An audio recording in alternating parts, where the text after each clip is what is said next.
Buying a performance panel filter is most people's first mod. But what happens when you want to replace it once it's all dirty? To find out, I'm going to ask my colleague here to remove the current HKS panel filter I've got in my stock airbox. Mind you, she has never worked on a car before, so it's just a matter of doing 4 clips and just removing the panel filter out of the box.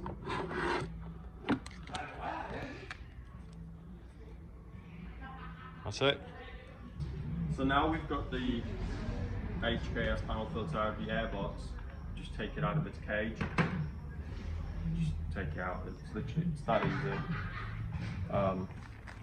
Then we take the new filter element out of the packaging.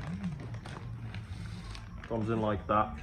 It is a universal filter element, so even if your stock panel filter looks a little bit different, this should be able to just cover it.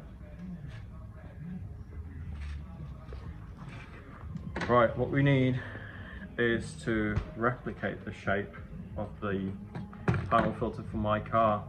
So I'm just going to go ahead with my marker. Just make sure it's straight. Just go around it.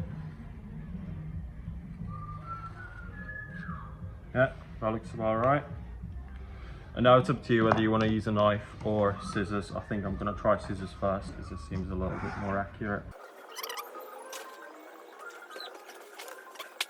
There it is.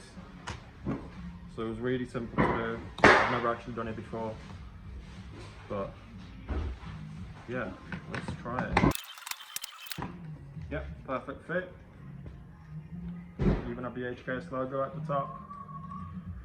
Now we can just put it back in the car.